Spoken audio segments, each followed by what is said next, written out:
Hello and welcome to the MSBA Program Overview webinar. Let's see, and it's not advancing.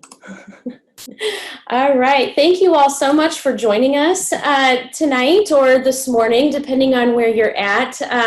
We're so excited to have so many people joining us from all over the world. We have some people joining us from China, from India, Bangladesh, even Pakistan, and so many other countries. So thank you so much for joining us tonight and learning a little bit more about the Master of Science in Business Analytics here at the University of Notre Dame's Mendoza College of Business. All right, so right before we get started, before we do introductions, I do want to give you all a couple of housekeeping tips as we progress through the webinar. We will give you all an opportunity to ask questions throughout the webinar. You're able to submit your questions through the Q&A functionality of Zoom. Please use that. Please do not submit questions through the chat feature. We won't be monitoring the chat feature, but we will be monitoring the Q&A functionality. So go ahead and submit your application, or I'm sorry, submit your questions throughout the webinar. We will try to get to some as we go through the content. But we will also save some time at the end of the webinar to answer the rest of those questions, or at least as many as we can. And then the last thing, please do keep yourself muted throughout the webinar so that we can cut back on any background noise and just make sure that we can maintain focus. All right, so let's go ahead and dive right into introductions. So many of you have already started your applications, and you might have noticed that we ask you to submit 4 slides as a way to introduce yourself more fully to the admissions committee. So tonight we're going to be introducing ourselves with 4 pictures. So just to sort of have a little bit of continuity with what to expect through the MSBA application. So to get started, I'm Stephanie Brown. I'm the Assistant Director of Admissions for graduate business programs here at Mendoza College of Business.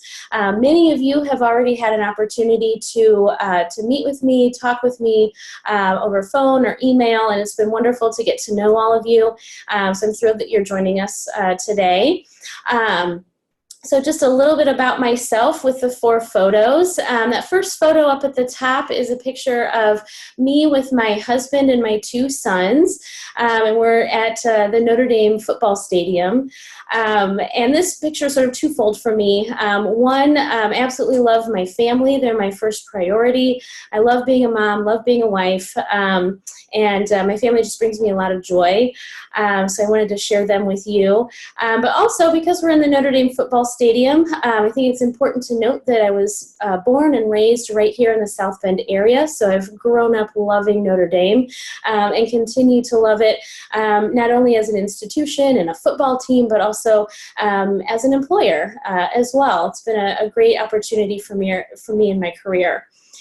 The second photo up at the top is a picture of glitter. So why the glitter? Well, one of the things that I love to do in my free time is to craft. And a lot of times that crafting involves glitter. That might have something to do with the fact that I have children, but truthfully I love sparkly things, and if I can put glitter on something, I will. So I love glitter and crafting.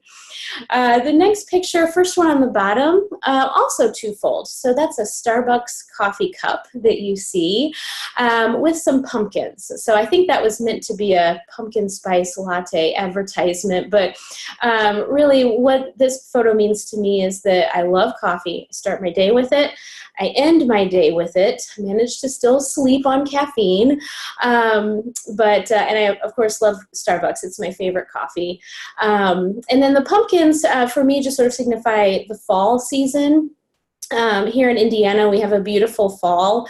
I love the weather, the cool, crisp temperatures. I love all of the food that comes with fall, pumpkin spice, everything, chili, s'mores, all of those things. And also my birthday is in the fall, so it's a great season for me, a lot of fun. And then that last photo is a picture of the Target logo. I hope most of you are familiar with Target. It's a very big retailer here in the U.S. I know we have a lot of viewers who are outside the U.S., but I know some of you have some experience with Target. It's my favorite store to shop at. It's actually the place where I had my very first job when I was 16 years old, and I've loved it ever since working there. You can find me there most weekends, and actually, fun fact about me is that I met my husband working at Target, so I often joke that you really can find everything at Target, including a husband. So that's a little bit about me. I'm going to go ahead and pass it over to Scott so that he can introduce himself. Thanks, Stephanie. My name is Scott Nestler. I'm a faculty member in the IT Analytics and Operations Department here at the Mendoza College of Business, and I serve as the Academic Director for the MSBA program. My photos up there represent a few different themes. Starting on the left-hand side, you see there myself with my wife and my two daughters. So family is also very important to me, like it is to Stephanie and many other people. It's also a dual-purpose picture. You'll notice that behind us is the altar of a church, so religion is something that is important to me. And that one happens to have been taken not here on campus at Notre Dame, but somewhere else where we used to live. The second photo there with the books is meant to be representative of my love of learning. And I truly feel that I'm still learning something new every single day, even though I've been around a few more years than most of you. And I don't expect that to change anytime soon. I'm going to continue to learn as long as I live. And then the third theme, which is these two pictures over on the right, show me in a military uniform when I used to serve in the United States Army, and then also a Patriot missile launcher, which was one of the types of units that I was in. So those pictures represent the idea of service to me. And although I'm not in the military anymore, I retired 4 years ago when I came here to Notre Dame, I do feel strongly still about service, and I'm just serving in a different way now. Oh, fun fact about me, I have been to all 50 of the United States and to 27 different countries, so I also love to travel. Excellent. Thank you, Scott. All right. So now that you know a little bit about us, I wanted to make sure that you all knew what to expect with our webinar today. First, we're going to cover a little bit about what business analytics is. I'm sure some of you have heard business and maybe data analytics. Business analytics is a really great hybrid of the two, and so Scott's going to talk about that. We'll also cover the program structure, and we'll dive into the curriculum. What classes will you be taking? How will those classes be set up? We'll go into the MSBA career opportunities that you'll encounter upon graduation, and then we'll touch on the admissions process as well. So we'll cover some of the pieces of the application so you know how to move forward from here. Okay, so now I'm going to invite Scott to talk to us a little bit about business analytics. Thank you. So you see here this fairly short definition of business analytics according to an organization known as Informs. Informs is my primary professional home that I belong to. But as you see there, it says it's a scientific process, so that word process is important, whereby you take data and transform it into insights. So you see this process starts with data and then it undergoes a transformation, and hopefully out the end come some insights that do what? That help us to make better decisions. So this is the official definition according to Informs. You could Google or do a web search for nearly any for business analytics, and you'd come up with probably 5 or 10 different definitions, but they'd all most likely look something like this. But I want to point out that it's a process, not just a collection of tools that you learn, but rather an end-to-end process.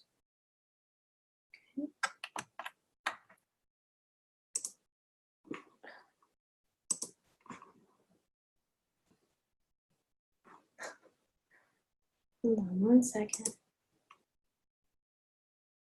Okay. Well, hold on one minute here. There we go. Sorry, we're having a little trouble advancing our slides here. Bear with us. Thank you.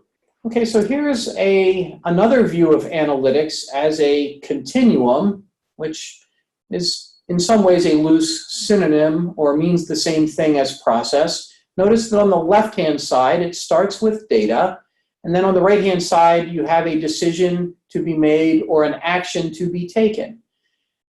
But what it also does is it talks about the different types of analytics that can be done, starting with descriptive, answering the what happened question, and maybe digging into it a little bit deeper into what's known as diagnostic analytics. Why did it happen?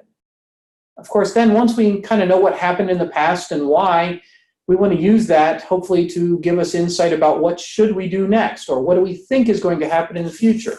And predictive analytics are what we expect to happen in the future, and prescriptive analytics include knowing all of that, what has happened, why, and what we think is going to happen. What decision should I make? What should I do? What is the optimal decision?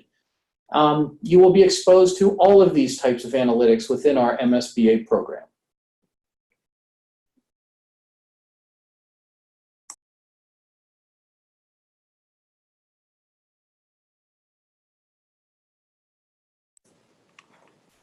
Okay.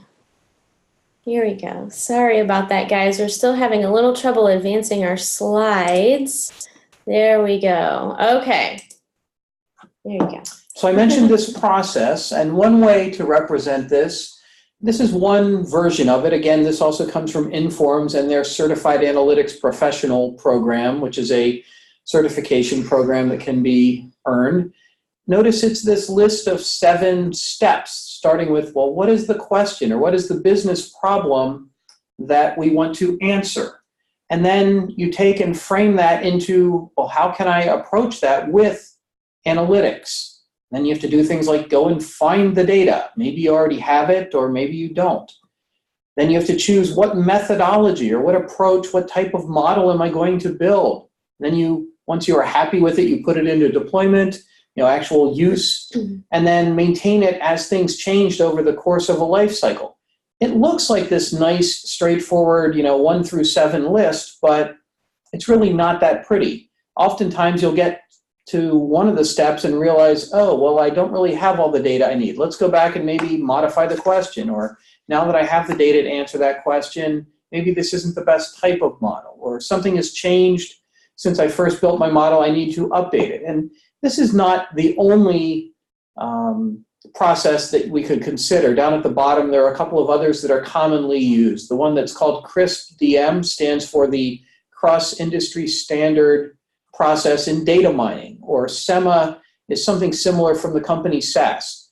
There are many of these different ways to view it, but the important part is there's a process, it has steps, and you kind of need to understand it. And in our program, you do get exposed to and learn the entire process from start to finish.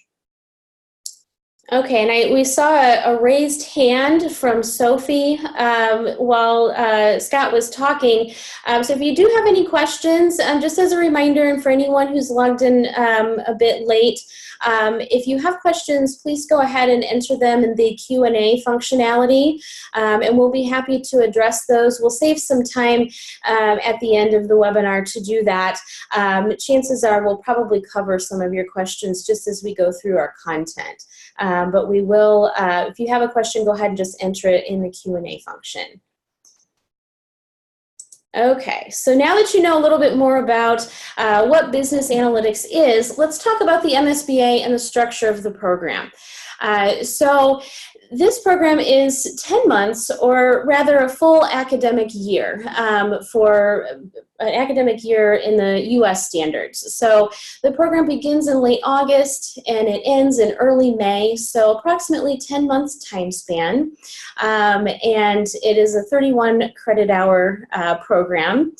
It was designed for students who have just completed their undergraduate program to candidates who have maybe 2 years or less professional work experience. And it's also designed for students or candidates who have maybe a business background or quantitative background. Just an example of some of the quantitative backgrounds we see in terms of applicants: economics majors, engineering majors, accounting, statistics, and actuarial science. Those are all some of the backgrounds we see with our applicants. And we'll talk a little bit more about our current class profile in the next slide, and what majors the current class came from. With this program, we do have 3 prerequisite courses that are required for admission. The first course is statistics, and then the next 2 courses are 2 business courses. And those 2 can be any combination of accounting, finance, management, or marketing classes. And so every once in a while, we'll come across an applicant who maybe has 2 of those prerequisites completed, and maybe one that hasn't been completed yet. And in that case, maybe there's a class that you've taken that you think might count as a prerequisite. Go ahead and send that to us. Give us a course description, a title, and we can take a look at it and see if that might count as a prerequisite. Otherwise, you are welcome to complete those prerequisites during the admissions process. We just ask that during your application, you submit a plan for completion of the prerequisites. So whether you're enrolled in a class for the last semester of your undergraduate program or you're taking an online course, those are all perfectly acceptable. We just want to have some documentation from you in your application of how you would complete those courses if you haven't already done so at the time of application. All right, so moving ahead, let's talk about our current class, the class of 2020 MSBAs. So this is our first cohort for this residential full-time MSBA program. Some of you might have noticed in looking at our website that we also offer an MSBA on our Chicago campus, and I believe we're in our 5th cohort for that program. So that one has been around a while, but that program is for full-time professionals who are completing the program on a part-time basis. So this MSBA is our full-time residential program, and this first cohort is a very talented class of 35 students. 74% of those students are international. They are coming from countries like China and France, the US, Philippines. So a wonderfully diverse group as well. 45% of the cohort are females. The middle 80% range for their GPA at the undergraduate level was a 3.33 to 3.89.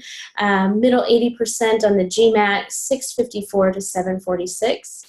And then the middle 80% on GRE was 310 to 326. So again, a very talented group for our first MSBA cohort.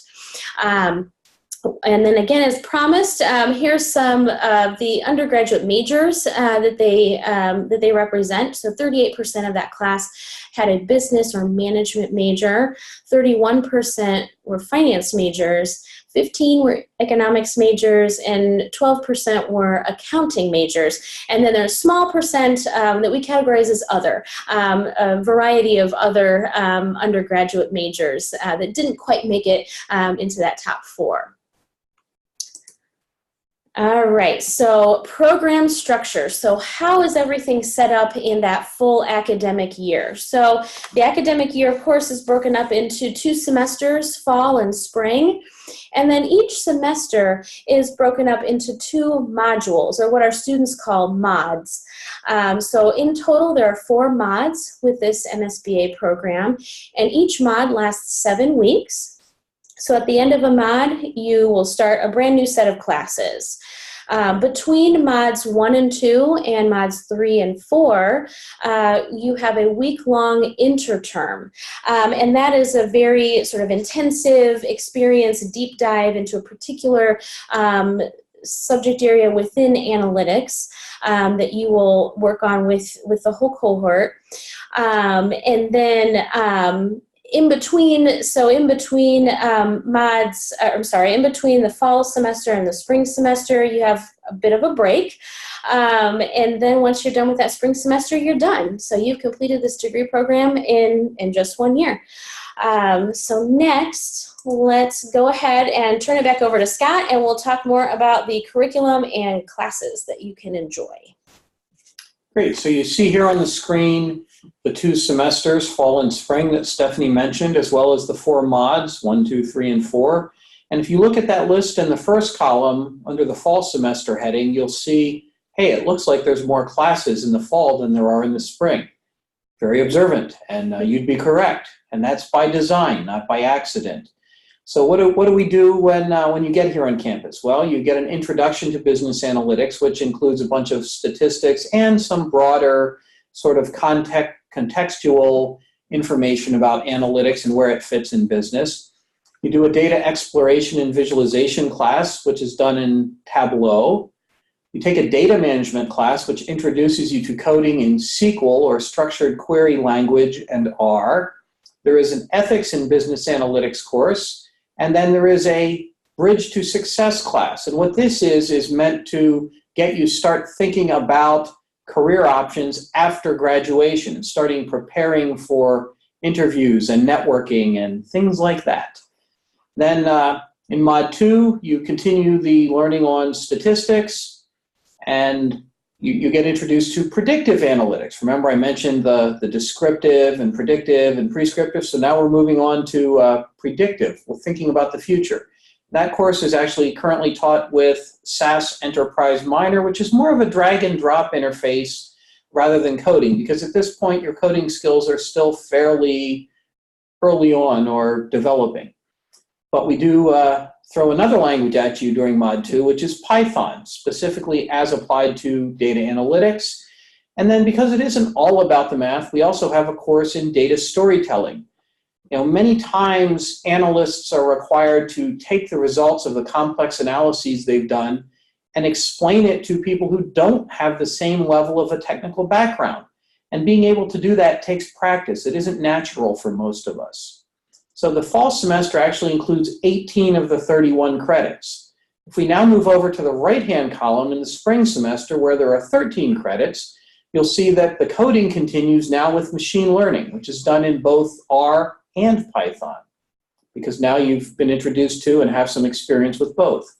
We also do a spreadsheet decision modeling class in the spring because much of business still uses spreadsheets, even if you as an analyst are using a coding language like R or Python. Many of the people who work around you will still be using spreadsheets, and they're going to think of you as their spreadsheet expert, whether you want them to or not.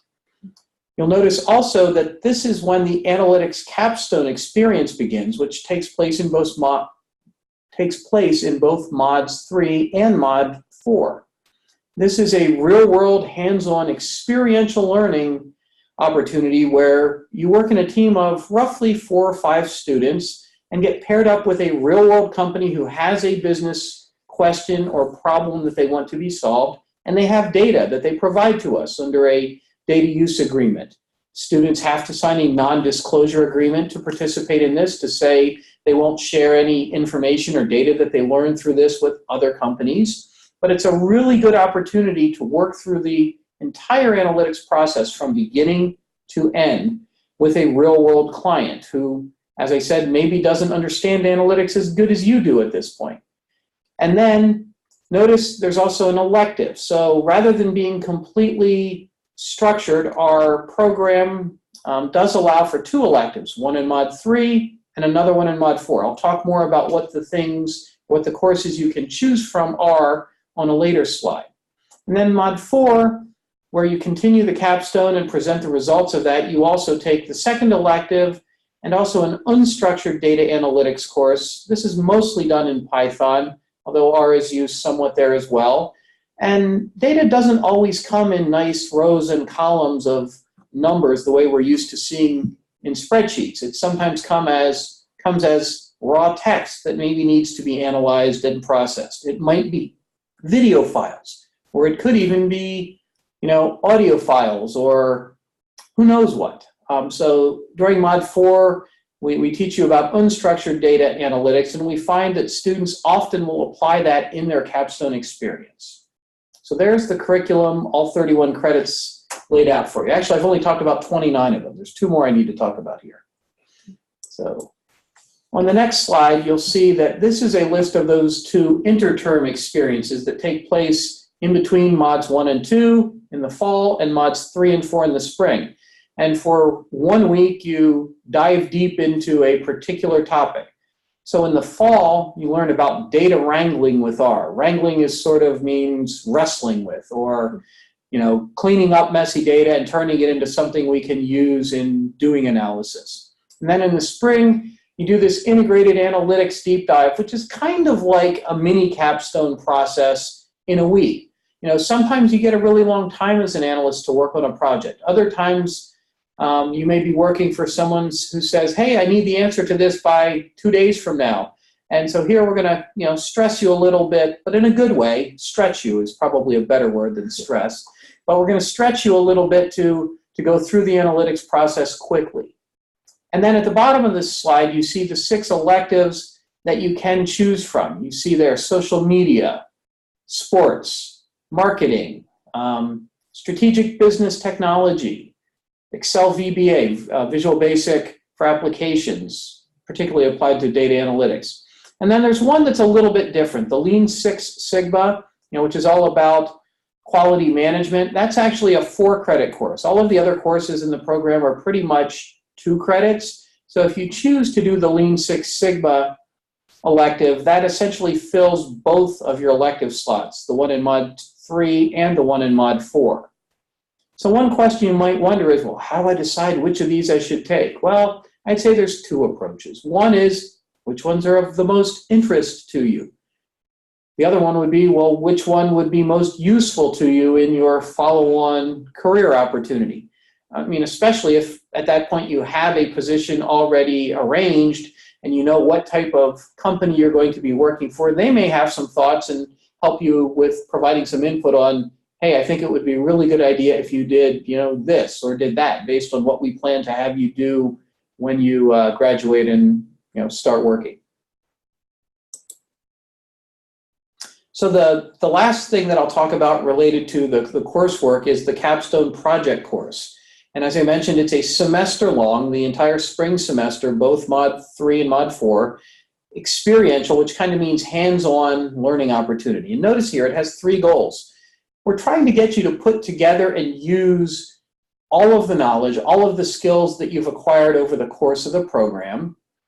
And we want you to see how this process really works, from problem formulation to data acquisition and cleaning, to analysis and model building, to all the way to communicating to managers and leaders what should they do. And then that last point is really important, about effective communication in a business setting. You'll get considerable practice in doing that in several of your courses, and especially in the Capstone. So who sponsors these Capstone projects? Well, here you can see some recent and current Capstone projects, or companies who have sponsored Capstone projects. I've separated them into sort of industry verticals. You can see there are some in finance, others in healthcare, quite a few in manufacturing, some in consulting and technology, and then I have another category there for things that may not be apparent to you what they are. But that's U.S. Soccer, that's the Baltimore Ravens, a National Football League team. CHC is a helicopter service company, and then the bottom 2 round ones you see there, which might be a little hard to read, are the city of Albuquerque, New Mexico, and also the city of South Bend. So we also bring in some local governments who have questions that they maybe don't have the staff or the analytics team to answer. All right, thanks, Scott. So now that you know a little bit more about what to expect within the MSBA program, let's talk about what you can possibly expect after you've graduated. So as Scott mentioned, you will be enrolled in a Bridge to Success course, which is essentially the career course for this program that will get you starting to think about what is your ideal job after you've earned this degree. But beyond that, that course, you'll be working one-on-one with our career coach, who works exclusively with our MSBA students, and she will be helping to connect you with great opportunities here on campus as well as off campus. You'll be learning how to write effective resumes and cover letters. You'll learn networking skills, interviewing skills. You'll network with top companies around the world. You'll have interviewing opportunities with some amazing recruiters from top companies in the U.S. as well. So you'll have some great opportunities that will hopefully lead to some great job opportunities. Based on the success of our Chicago MSBA, we can tell you that the business analysts are going into nearly every industry out there. So here's a list of some of the key industries that our MSBA students are going into. Consulting, consumer products, energy, financial services, healthcare, and so on. So lots of great opportunities across the board. And I've also included with this slide just some of the companies that are hiring our business analysts as well. And one thing to keep in mind too, Scott just talked about the Capstone experience and all of those companies that act as our Capstone partners. That is a really great opportunity, not only for these Capstone partners to see the caliber of work that Notre Dame students are doing, but to also demonstrate what you can do, what your skill set is, and how valuable you can be to these companies. So those capstones can open up a lot more doors for you than you even thought possible, just by working with them on these projects. So some great opportunities coming down the line. And I will reiterate that we are in our first cohort for this program, so we don't have career stats yet. But based on how well our Chicago MSBA students are doing and the career services opportunities that we provide to our students, the same opportunities that our MBA students receive and our MSM and MSA students receive, we expect similar success with this group as well. So definitely stay tuned as that class graduates and goes on to do amazing things. All right, so now that you know what you can maybe expect once you've completed this program, we need to talk about completing your application. So first things first. So the application is out there. It's live on our website. You can access it very easily. So if you haven't started your application, I encourage you to go out and do that. One of the great things about our application is that you create an account, and that allows you to log in and log out as much as you need. So you don't have to set aside several hours to gather all of your credentials and upload documents and type out an essay and get everything submitted at once. You can work on it as you go and as your schedule allows. So what I wanted to cover tonight was just a brief summary of what we are requiring you to submit with your application. So first thing on the list is your resume. So your resume should be a maximum of 1 page. It should, of course, include your educational background, any internships or professional work experience that you have, but also any community service that you have participated in, any research that you've done, any other areas of leadership that you can demonstrate. All of that can be included in your resume.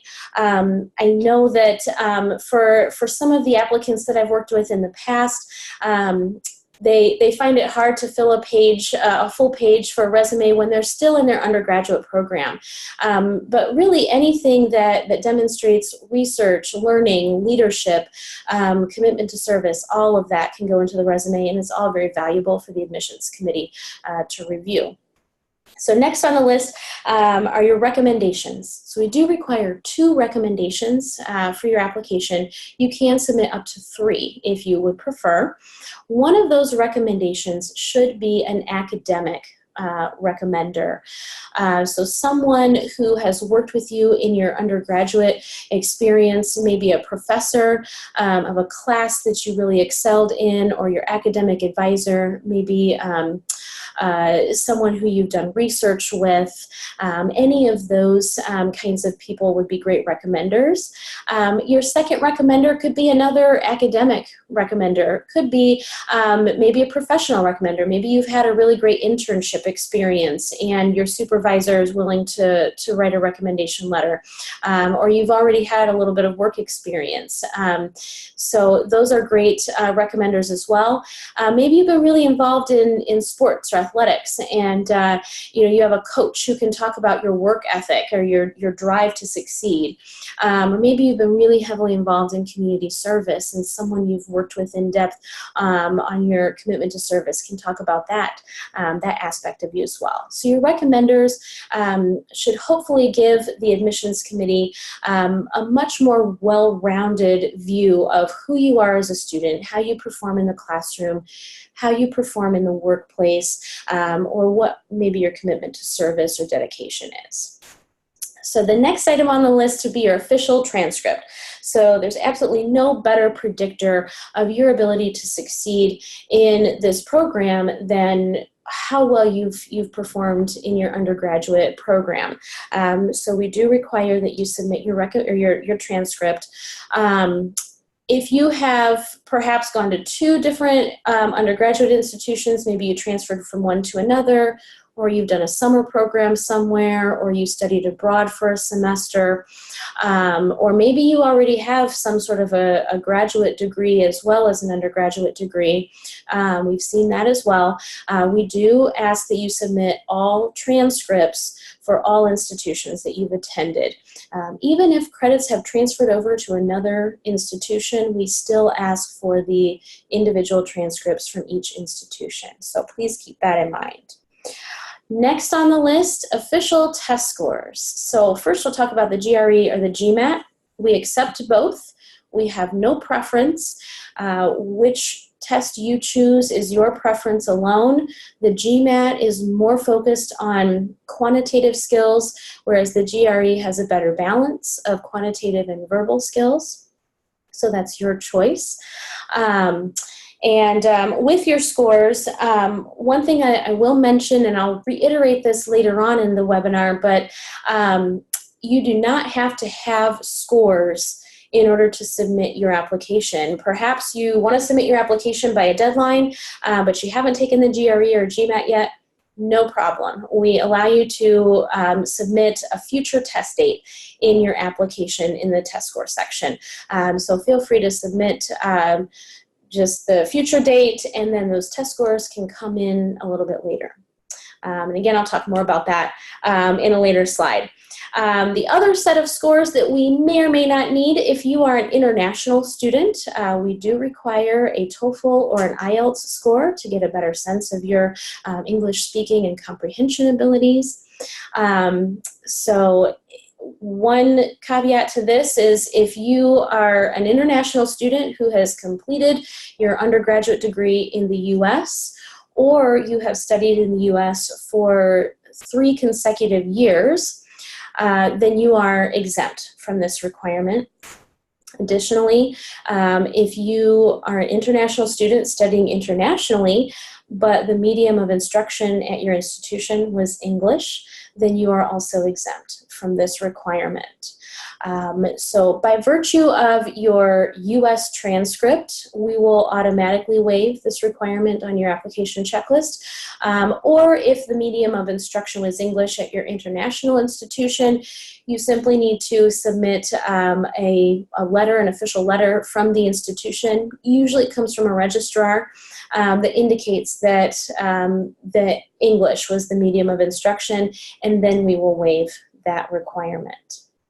All right, so next on the list is the essay. So with our essay, you can actually, even without starting an application, you can go to our website and you can check out the 2 essay topics that we have. So there are 2 different topics. You choose one, and you'll write just one essay. I get that question often, do I have to write 2 essays? No, just one. Your essay should be 2 pages, typed double-spaced, so it doesn't sound too scary. Your essay is a great measure for us to get a sense of your English writing abilities, and also your critical thinking skills, but it's also a really great window into your values and your ethics as well. And you'll see a little bit more about what I mean when you see the essay topics. In addition to the essay and all of the other items that you'll submit, we ask you to submit a slide presentation. So 4 slides. I mentioned this at the beginning of the webinar.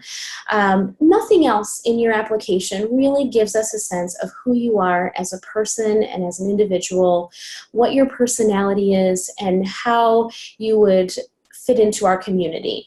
So we ask you to submit 4 slides to share your personality, share who you are, what your interests are, what your values are.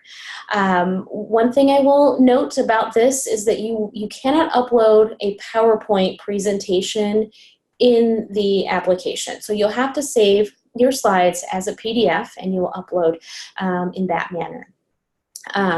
So my advice with this this requirement is have fun with it. Don't be afraid to break away from the stuffy seriousness of the rest of this business school application. Show us who you are so that we have a better sense of who we could potentially add to our community. So the next item on the list is the interview. So there's absolutely no better way to get to know our applicants than to be able to meet with them face-to-face and have a conversation with them. The interview is a great way to do that. I will mention that not every applicant is invited to do an interview. After the admissions committee does an initial review of the applications, we select applicants who we feel we need to know more information about. And so we will extend an interview invitation to those applicants by email. The interview is designed to be more of a conversation and not an interrogation. So it's not just back and forth question and answer. We do hope to have a great conversation with all of you and get to know you better, more personally, and to get a better sense of how you could be a great fit for this program and how this program can help you to achieve your goals. So don't be afraid of that interview. It's actually a really great opportunity. It's one of my favorite parts of the admissions review process because I get to see you face to face and get to know who I've been emailing with and phoning with for so many months. And then you get to kind of see the face to the first reader of your application as well. So the last item on this admissions checklist is that $50 application fee. And I know that most of you will remember that promised in the invitation to attend our webinar tonight, we would give you a code to waive this fee. And so here it is. So your code is Irish Web, all caps, all one word. Once you get into your application and you get to that last page, it's either last page or second to last page called additional information. This is at the very bottom of that page. So just enter this code and you won't be required to submit that fee. Go ahead and jot that down if you have a pen and paper handy. If not, I will be sending everyone a recording of this webinar, so you will be able to access the code after the fact as well. And so that is just a thank you for joining us tonight. But before we wrap things up and start answering your questions, I wanted to cover quickly our admissions deadlines. So you'll see that we have 5 different admissions rounds, and these rounds are really designed for you. They're designed to help you fit this extensive application process into your busy schedule. Maybe you're a busy student or you're a busy working professional and just trying to get a grip on your first job. Who knows? Everyone everyone is really busy, and so these rounds are just meant to give you an opportunity to complete this application and go through the process. So don't feel that there's any strategy behind which round you should apply in. One note on that, though, is that if you are an international applicant, we do ask that you apply no later than February 15th. So by round 2, we ask that you submit your application. That gives our office plenty of time to not only review your application, but then hopefully get you an admission decision in time to allow for several months of processing your I-20 and then giving you the chance to get an interview to be awarded a visa. So make sure that you're giving yourself plenty of time to complete all of those extra steps that our domestic applicants don't have to go through. One note on that, if you are an international student currently studying in a U.S. institution, your process is a little bit shorter. It's more of a visa transfer process or I-20 transfer, and so you have a little bit more time and a little bit less steps to complete, but we still do ask that you apply by February 15th if you're an international candidate. All right, and the last note about applications, because I want to make this process as easy for all of you as possible.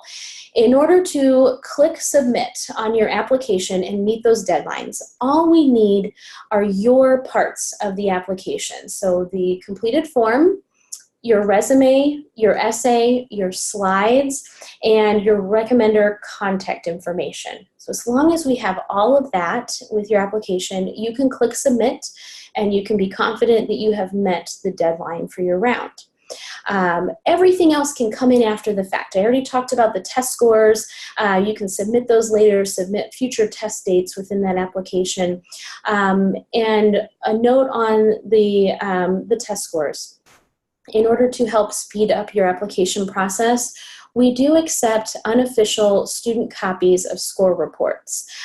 So if you are taking the GMAT, for instance, after an admissions deadline, you've submitted a future test date, the day you take the GMAT, you will actually get your score report. You can take that score report and upload it immediately to your application then, and we will count that as completing your checklist item. We would only require that you submit your official score report from the testing center if you've been admitted to the program and you plan on enrolling in the program. So we're trying to make that as easy as possible for you.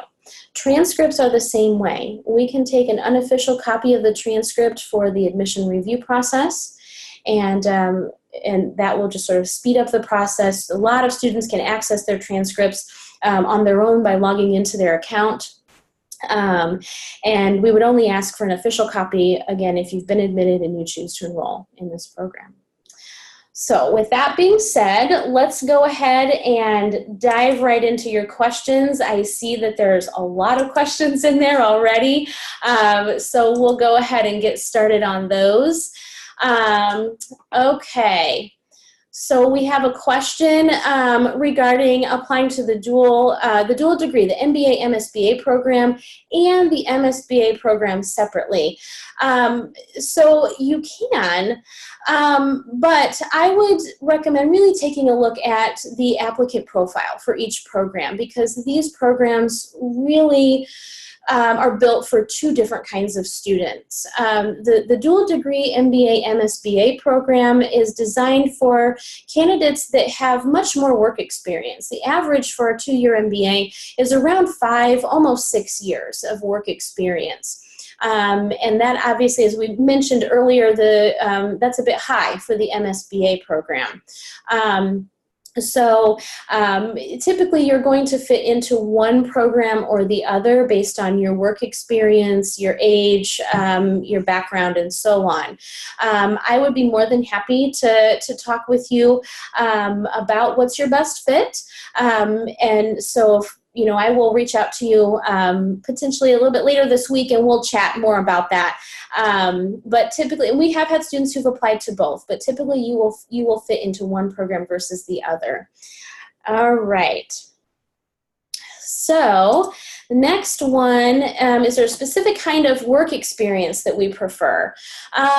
Not really. We have, as you saw, we have students from a variety of different majors and backgrounds who have done amazing internships and have had work experiences across the board, across industries. What we're looking to see is that you've had some kind of a professional experience, whether it's in an internship or potentially you've had, a year or two of actual full-time work that, will help you to maybe better understand the analytics landscape, the business landscape, and can understand maybe how analytics can sort of fit into that. So no preference there. Every student is viewed individually with their applications and what their background experience is. Okay, next one. Do we have a minimum score requirement for the GMAT, GRE, or GPA? No, we don't have minimums for any of those, partly because one of the things is that this program draws applicants from all over the world, and every country sort of has a different standard for what those average scores are. So we see a broad variation in scores. And then our admissions review process is very holistic as well. And so we are looking at scores, we're looking at GPA, but we are also considering professional experience, your performance at the undergraduate level, just in terms of the kinds of classes that you've taken, or what leadership experiences you've had, what research you've done. We look at your commitment to service and how that might fit with our mission here at Mendoza, and your fit with our community as well. So there are a lot of different things that we are considering within the applications, and not just scores. But I will say that sort of your best measure of how strong of a candidate you could potentially be is to take a look at those ranges, those 80% ranges that I shared with you earlier. And again, I'm sending this video out to everyone this week, so you'll have the slides to take a look at again. But take a look at those ranges. Applicants who fall within those ranges tend to be stronger applicants. So that's a good place to really aim for, but again, there's no hard and fast minimum in terms of those numbers. So I can take this next question here, which is about whether some coding or computer science experience is required or preferred to take our courses. And the answer is no, certainly not required. If you look back to the prerequisite courses, we require a statistics course and 2 business classes. There's nothing in there about any coding or computer science courses. So no requirement for sure. Now, as far as preferred, I mean, if you have some coding experience or have taken some computer science classes, might they help you to, adapt to and excel in some of the classes? Certainly. But there is certainly not a requirement to have that background. We teach the courses with an expectation that everyone is coming in without a coding background. Okay. So our next question, do international students have the opportunity to do internships in the business analytics field while doing their MSBA? So typically, with this program being 1 academic year with full mods, as you saw with Scott's curriculum slide, it's very difficult to fit a meaningful internship into this program. And that's why, one of the reasons why this program includes that Capstone project, because it does give you an opportunity to do professional work with a real client. So you have a similar feel to an internship, but at a much shortened time frame that will fit into this program. It's fine. Okay. Related to the Capstone projects, there's a question about what types of manufacturing projects are involved in the Capstone projects or course. Are they related to manufacturing processes or just business needs? It really varies from one company to the next. I can't give you, a specific answer, oh, you'll get to work on a project of this type or not. What we do is we look for companies who have data, who have questions that they would like to have answered. And my role as the academic director is to make sure that those projects are appropriately scoped, that they're big enough to be worthwhile, but not too big that they ought to just be hiring a consulting firm rather than getting 5 students to work on it for a semester. So part of my job is some initial project scoping. And then students do actually get to express a preference as to which project they work on. Students are formed into teams of about 5 students. We try to balance out the various strengths of our capstone teams. In other words, we're not going to put the 5 students who are strongest in coding all on one team, and the 5 students who are the best communicators all on a different team. That wouldn't make any sense. We will split up those skills and others among all of the teams. And then once we have the list of companies for that particular semester, we will give each of the teams a brief introduction to each company, to each project, and then ask them to express or rank order their preference as to which projects they would like to work on. And my goal is to maximize satisfaction on behalf of the students, to make sure that students get to work on a project they want to. Can I guarantee that they get to work on the one or one of the 2 that they want to? No, I can't do that. But it generally works out pretty well. Great. Thanks, Scott. All right, so our next question, how can Mendoza help and prepare students to find internships and full-time positions after graduation? So I touched on this a little bit. Our students will be working with a career coach, not only one-on-one, but in a classroom setting as well. So you start out by really exploring the business analytics landscape out there.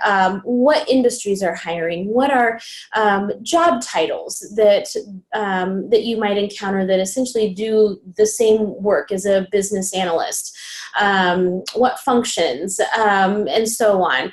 And then, even going so far as to what specific companies are really hiring business analysts right now, what companies are interested in sponsoring international students for positions. So the course starts out with that, and then you will work one-on-one with your career coach to really fine-tune and kind of pinpoint the direction of your career search. What industries are you looking at?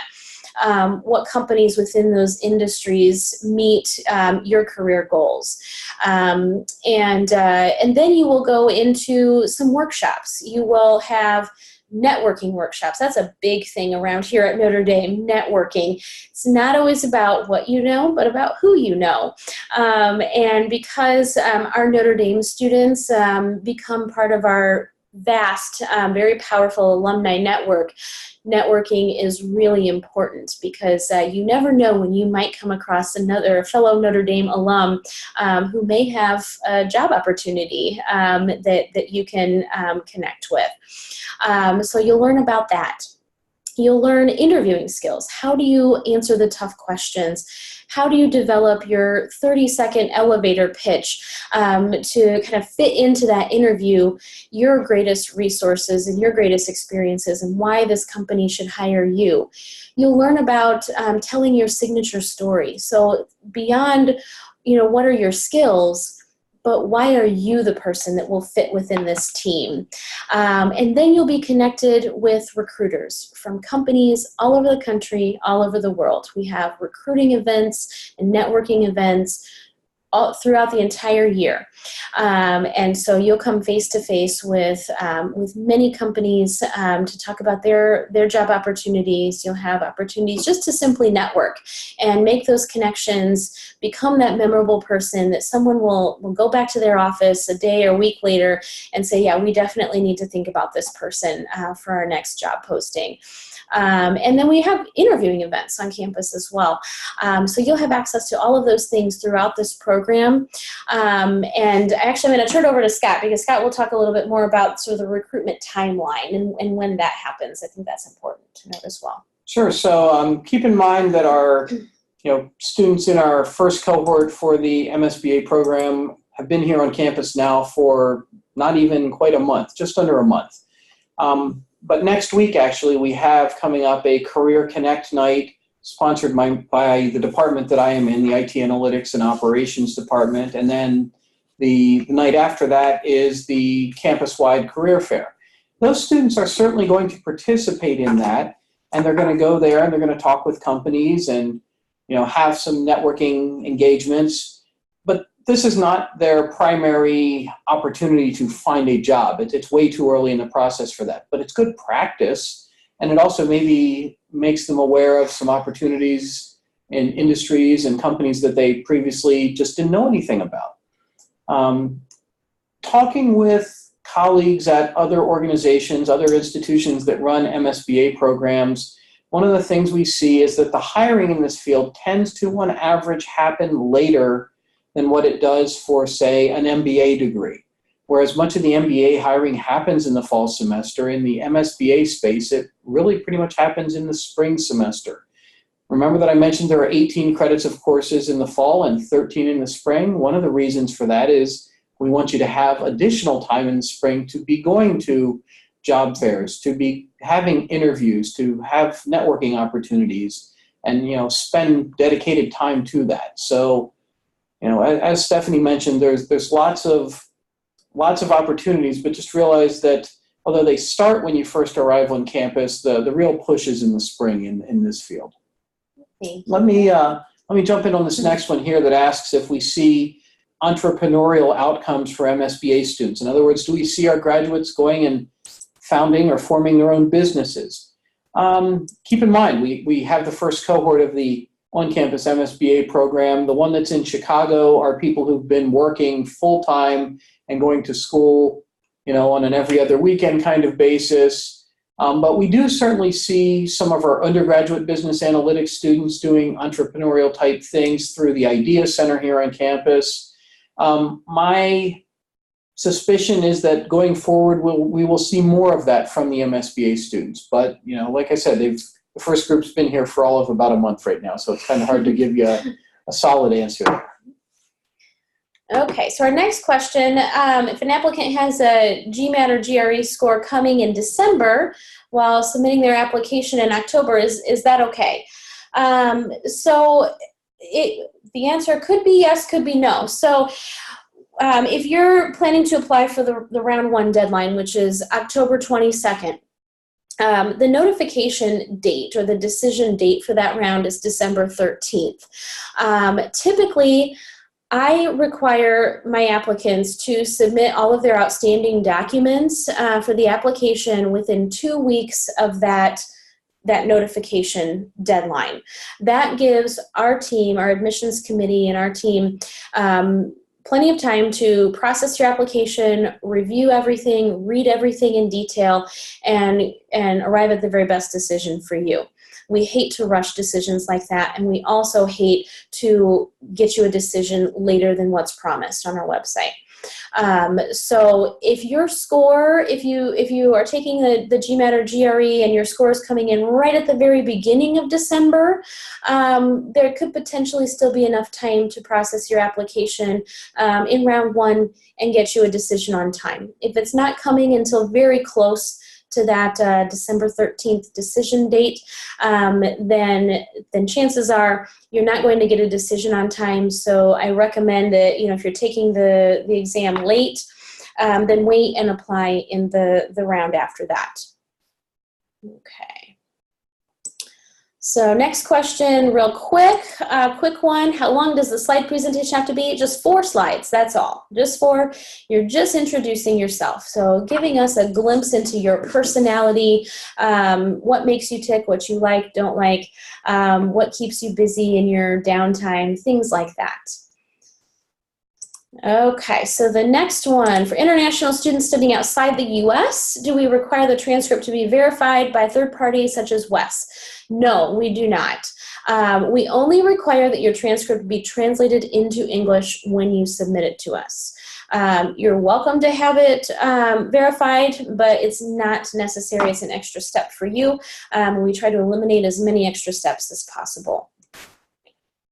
So I think I've already answered this next question about whether or how students are selected to do the Capstone process with the various sponsor companies or organizations. There is not an interview process needed. I mean, I and the other faculty members will have observed you here on campus for, 6 months, 5 or 6 months at that point, and then we will form the teams to make sure they all have a good chance of success, and then we let you have input into which companies does your team want to work for.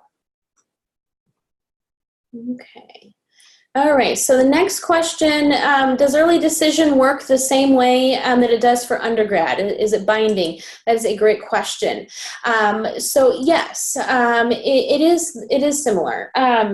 If you apply early decision, we expect that Notre Dame is your very first choice, or maybe your only choice for grad school. And if you're admitted, then we expect that you will be enrolling in this program for the fall. So with that, again, if you're admitted and you submit your enrollment deposit to secure your place in the class, it is a non-refundable deposit. So if you're applying early decision, be very sure that that Notre Dame is your top choice. I will say though that you're released from the early decision contract if financially it doesn't work out that that you can attend this program. Okay, Scott, I'm going to let you answer this next one. Sure. One of the attendees asks if having experience in the various software packages or languages like Tableau, SQL, Python, and Excel, and in a professional environment will enhance their application. Well, certainly by demonstrating that you have interest in doing such things, I would expect that would appear on your resume. Maybe even in your transcript if you've had formal courses in it as an undergraduate. Certainly that will enhance your application. Also, things that you can go do through various online courses can be considered as showing interest as well. Programs that are out there through edX, Udemy, Udacity, DataCamp, various things like that. Okay, thank you. So we have another quick question about the early decision binding procedure. Unlike undergraduate admissions, where early decision requires that you withdraw your other applications from other institutions, that is not something that we require. So, like I said, it's similar to undergrad early decision, but not quite the same, and that would be the main difference. Okay, so what kinds of problems might we ask in the interview? So as I mentioned earlier, the interview is just a chance for us to have a great conversation with you, to get to know you better on a more personal level, to understand better your goals and how this program might help you to achieve those goals, and to get to know a little bit more about your background.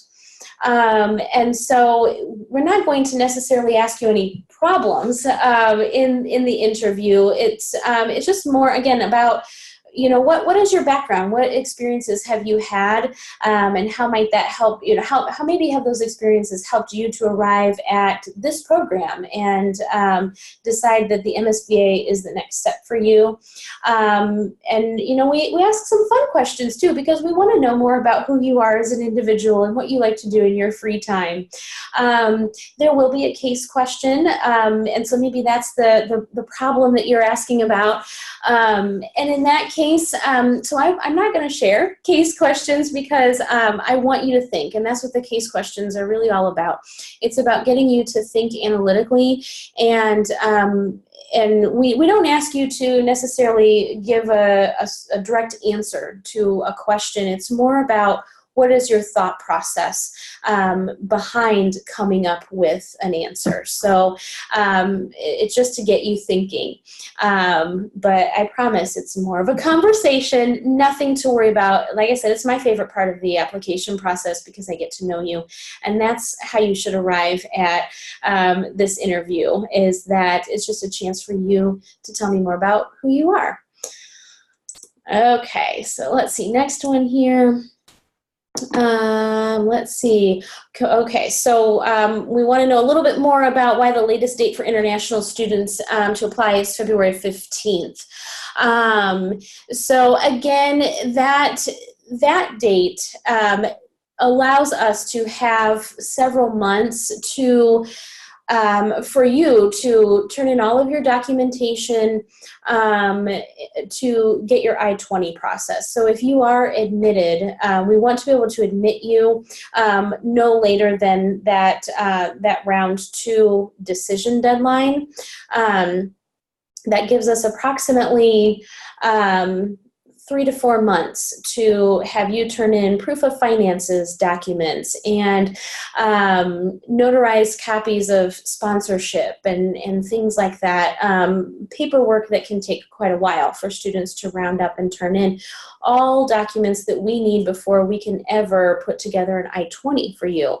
And the last thing that we want to do is to admit a very talented international student who we want in this program and not to have enough time to get them here with a visa. So it's really, we're trying to help do you a favor and make sure that the process is not stressful for you. Okay. Right, so someone's asking whether it's possible to pursue a PhD after graduating with an MSBA, or do we suggest a more professional path? We've actually had students do this recently out of both the dual degree program and the Chicago program, MSBA program. We have had students who have decided they wanted to go on to further graduate studies. So yes, it's certainly possible. I mean, the vast majority of our graduates we expect will go work in industry, but this certainly would help prepare you for further graduate study as well. Okay. All right, can you take that one? There's a question about whether the program offers SAS certification for candidates. We do not. We do use SAS Enterprise Minor in one course, but we do not have SAS certifications built into the program. We are looking at potentially some other certifications for the program, but that's still in preliminary discussions right now. More to follow on that as things progress. Okay, so I'm going to try to answer the next 2 questions together because they're somewhat related. So we have someone asking if not getting an interview means that you're not going to be admitted. And no, that's not the case. For some applicants, they have done such a thorough job of sharing their background information. They've done a very thorough job of sharing more personal information through their slides, perhaps through their essay as well, maybe an additional statement of purpose, that we don't necessarily have additional questions that we need to ask. In this program also, we get a huge number of applications as well, and it's very difficult for us to be able to interview everyone. So we take a look at the applications where we're saying, oh, I definitely want to hear more about this, or I need to learn more about that, or I need an explanation here. And those would be candidates who we might invite for an interview. So don't assume that if you don't have an interview that you're automatically out, okay? And then someone else very sharp mentioned that on our website you can actually schedule an interview. And yes, those interviews that you can schedule through our website are equivalent to the admissions interview. So maybe you didn't get an invitation to interview, but you desperately want to have an hour chat with me or one of my colleagues. You're more than welcome to schedule an interview through our website. What I recommend, because I feel like it's the best use of our hour together, is that you have your application fully submitted if you're going to request an interview before an offer is extended to you. The more information that I have, the better I can direct our conversation, and I like to know who I'm talking to before I actually get to talk to you. So feel free to browse our website, request an interview with me, but before you do that, please do submit your application fully, okay? I see a question here about the prerequisite courses. That would be the statistics course and the 2 business courses. And where can you get more information about, will these courses that you've taken be approved? I'm presuming you've done them at an accredited institution in an undergraduate or maybe another master's program. They're most likely going to be approved, but what we require is for you to submit a description, the course description, the title and the description of them, to let us look at that and make sure that the coverage is what we are expecting. So in addition to your transcript, you'll be asked some additional details about those 3 prerequisite courses. Provide that information, we will look at it and make a determination or ask further questions. You want to take this one too? Sure. So when does class take place? Are they all during the weekday? Yes. Typically, our courses in this program are on Monday and Wednesday or Tuesday and Thursday. So the group that's here right now, I believe, has 2 classes on Monday, Wednesday, and 2 classes on Tuesday, Thursday. And then the additional career course is, I think, mostly on Wednesdays, maybe occasionally on Fridays. All right, so I'll take this next one, but Scott, feel free to chime in as well. So someone asked a great question. What are the core values that Mendoza hopes to see a qualified applicant demonstrate? So if you've been on our website, you've seen some of our communications, you may know that, we say, business as a force for good, or ask more of business, ask more of yourself. So really what that boils down to is sort of this ethical focus that we have with all of our business programs here, and that business should do good for others, that it's not about the bottom line, but it's about the people that businesses serve. And so it's one of the reasons I mentioned, in your resume, talk about community service that you've completed and how you've been dedicated to serving others. That's a great way to demonstrate a mission match for Mendoza. We also focus a lot on community. One of the things that I really love most about Mendoza is that our programs have small cohorts, and that's designed on purpose. We want our students to really form these personal bonds and this community, because ultimately we want them to go on and become alumni who continue to support each other and to help each other to grow and to succeed long after they've left this building. And so someone who is focused on community, who builds relationships, who does good for others, who can show how they have helped others. Those are great core values that we look for. They might even find their way into some questions in the interview as well. Did you want to add anything? I don't think I have anything to add. I agree pretty much with everything Stephanie said. Those are the things that we are looking for. Excellent. There's a question about whether 0 to 2 years of work experience is a strict requirement, or can you have more than 2 years of experience and still apply? You can have more and apply. If it's considerably more, we might look and say, is this applicant a better fit for the dual degree program, the MBA, MSBA program, and maybe contact you to ask, are you aware of this program? Might you be interested in that program? If it's a little more than 2, I'd say still go ahead and apply. We'll take a look at it and see what it was you were doing and see if we think you're a good fit in an overall sense. So, there's not like a strict cutoff at 2 years. Right. And I will say, too, there are a few members of our MSBA class of 2020 who have just slightly over 2 years of work experience. So it has been done. But like Scott said, we'll take a look at each applicant on an individual basis and see if your experience is still a good fit for the program. Okay, so next question. So on the application, if you've met all of your prerequisites and you can demonstrate that through your transcript, what should be attached to that part of the application? So this is where I'm going to ask for your help. So I believe that you don't need to attach anything in that section of the application in order to submit it.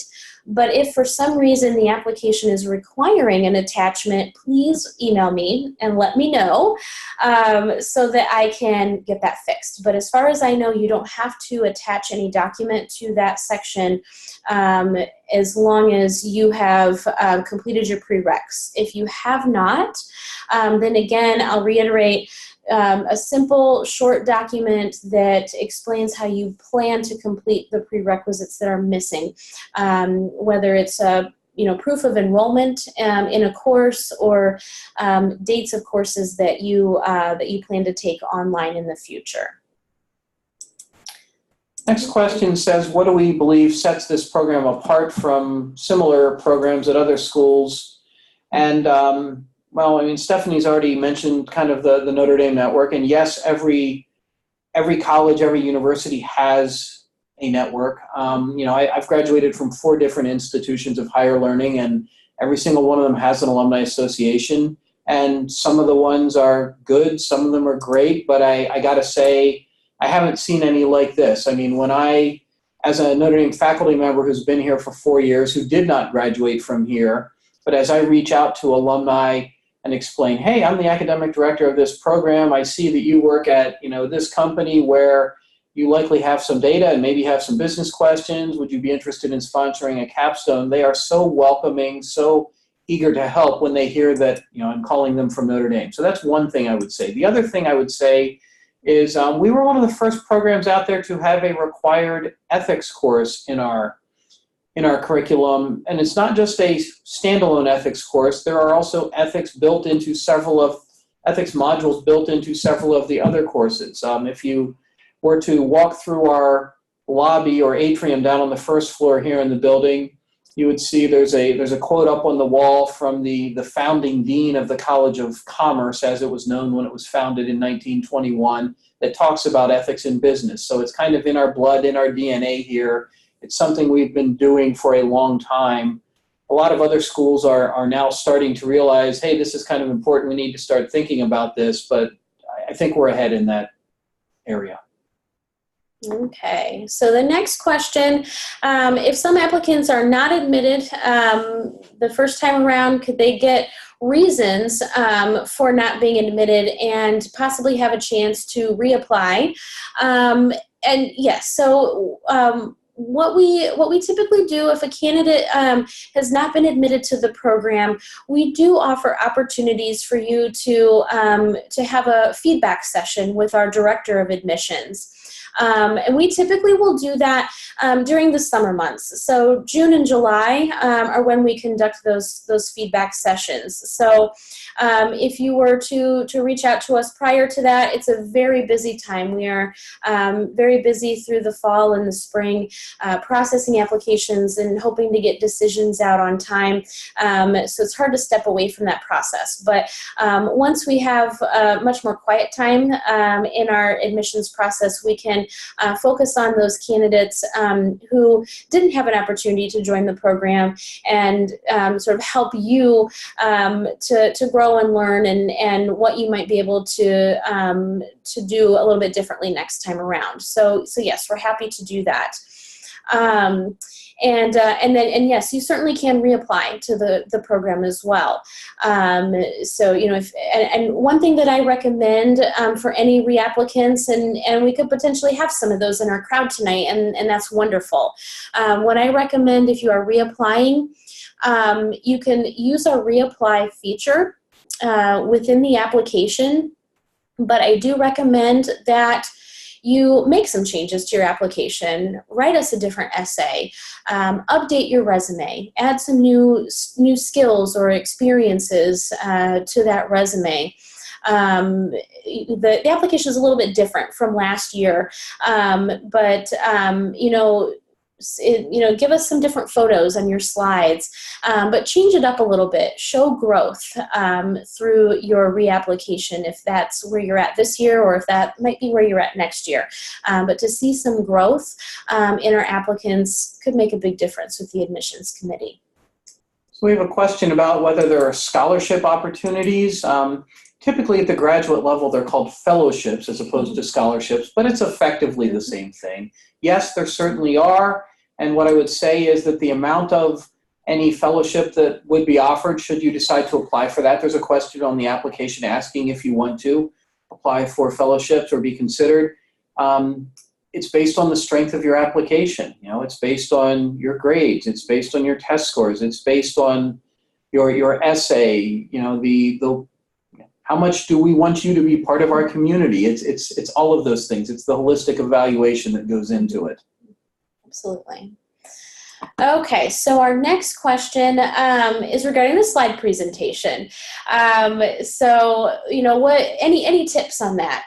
Should you write a story, put some random fun facts in there?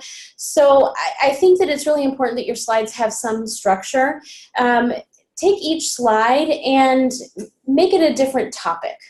So choose 4 different aspects of yourself that you want the admissions committee to know. You know, if think about if you could be in the room when the admissions committee is discussing your application. If the admissions committee gave you the opportunity to say, well, consider this and consider that. Anything outside of your application that you've already told us through a resume, through a transcript, through your essay, anything else personal that gives us a better sense of who you are, that you wish the admissions committee could know so that we can make the absolute best decision for you. Those are good things to put into your slides. And again, I think it's a great way to break it up, to have each slide be a different topic. Let me jump in here. This question also asks, should I write a story about myself? Write a story? I mean, if you send us 4 pages of text in a slide presentation, that's probably not going to go over very well. Right. Should it tell a story about you through those 4 topics? Yes, most definitely. There's a difference, though, between writing a story and telling a story. So slides typically include pictures or images, so just keep that in mind. Yeah, I think it's good to have a good balance of photos and text. So include photos, and the text should be able to tell us what the photos mean. So use it that way. We love photos, but of course, give us some descriptors with those photos as well. But that, again, it's a great way to get to know the person behind the application. So have fun with it, and don't be afraid to show your personality. Okay, so could be our last question, unless anyone has any additional questions to come through. So we have a question, do I still have a chance of being admitted if my GPA is just a little bit above 3.0? How much chance that I would get accepted? So what I will say with this is, again, there's no minimum GPA requirement for admission to this program. And our admissions review process is very robust. It's very holistic. We look at so many different factors. The factors that Scott mentioned in terms of scholarship awarding, those are the same things that we look at for admission. So far beyond your GMAT score, your GPA, the classes that you took, we look at work experience, research that you've done, community service, other clubs or organizations that you've been involved in, that you've devoted a lot of time to, the content of your essay, not only how strong of a writer you are, which is always important in business, but what does it say about you and about your ideals and your ethics? And about your background, your recommendations as well. What other people can say about how you perform in a classroom or in a boardroom. There's so many factors. Every piece, every item on that checklist that I shared with you earlier on, those are all important things that we will review. So it's not just about the GPA. So it's very hard for me to say, without your entire application in front of me, is a 3.0 going to get you admitted, because you are so much more than just that 3.0. So remember that, and don't be afraid to overshare in your application. I'd rather have more information about you than not enough. So whatever you feel is important for me and for the admissions committee to know, that could potentially make you a better candidate to us, then please share that. We want to hear from you. Okay. It looks like all the questions. Okay, so unless anyone has any last minute questions, then we will go ahead and end this great webinar. You've asked some really great questions, great things to think about. And you're welcome, Angela. Thank you for submitting that to us. We've had a wonderful time tonight chatting with all of you. You all have my email address from my communications with you about this webinar, so don't hesitate to reach out to me anytime if you have questions. I'm always happy to help. It's my favorite part of my job, being able to connect with our applicants and prospective students. So please continue to ask these great questions. Join us next month for our application Q&A webinar, where I will dig much, much deeper into all of those application checklist items. So hopefully we'll see you back next month. In the meantime, keep working on those applications and ask great questions, and we will continue to be in touch. Thank you all so much for joining us tonight. Yes, thank you. All right.